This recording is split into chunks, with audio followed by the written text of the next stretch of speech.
Sports now on the Deseret First Credit Union hotline is former BYU football wide receiver. He is the star man. He is now a star on the sidelines as the reporter for BYU radio football coverage.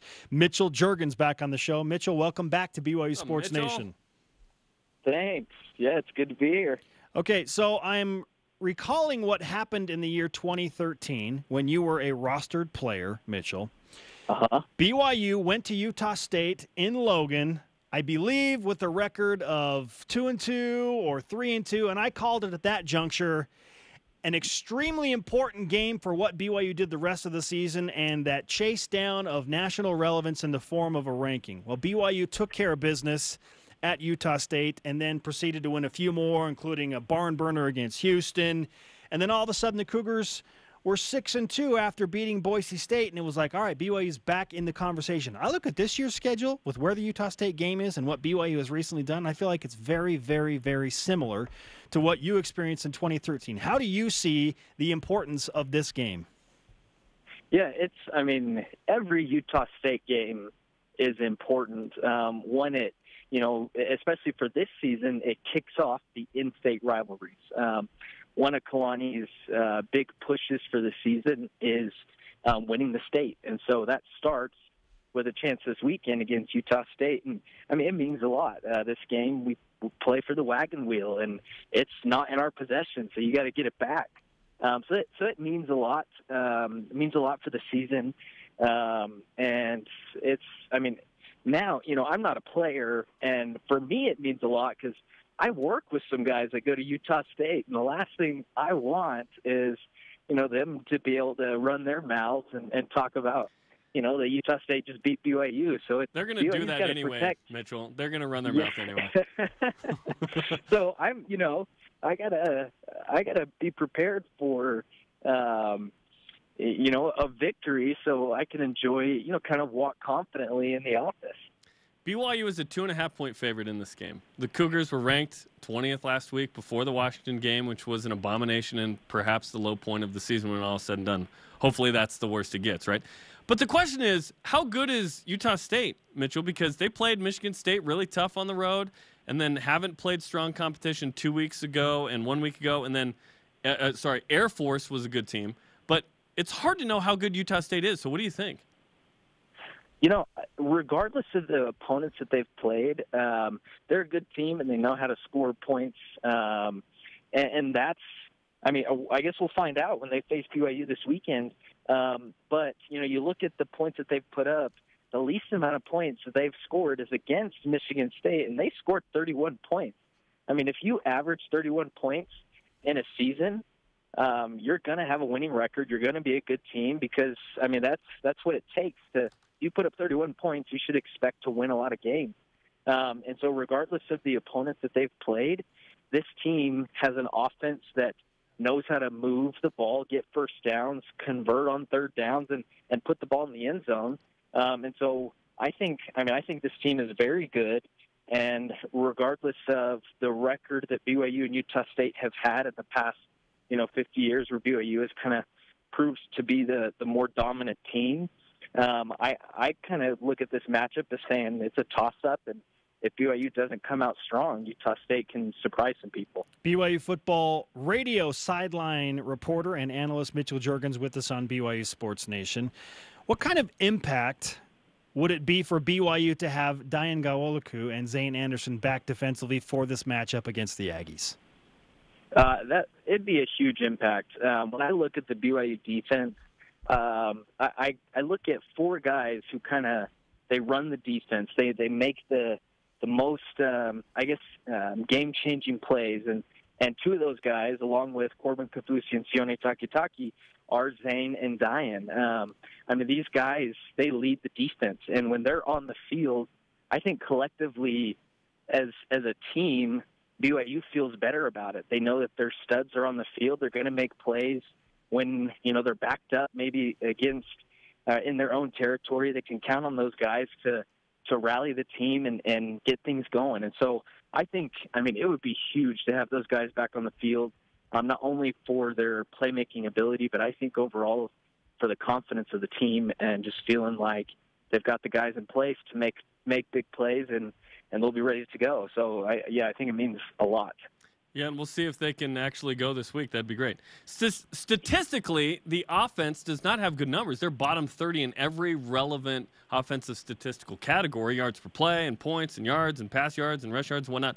But how much of that is a product of BYU's actually that team, or BYU played 4 Power 5s, 3 on the road? What do you think? Yeah, it's a tough question to answer. When you look at the strength of schedule that we've had, we've had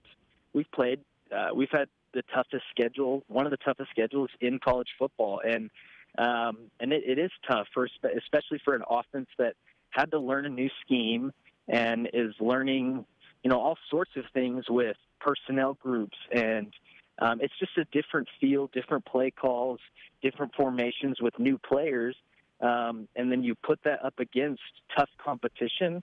It's kind of hard to find your identity early, but tough teams are going to rise. I'm just interested to see the first months out of the way. They should have all of the jitters of these huge games as well against these tough opponents.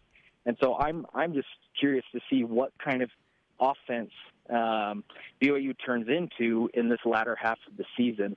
And I think it's a big defining moment for their offense to show, who they really are, because we've seen glimpses of greatness and some struggles. And so I think we'll be able to tell, based on how the season progresses, what kind of offense this truly is. Utah State is 4th in the country at 51.5 points a game, Mitchell. Can BYU win a shootout if it comes to that?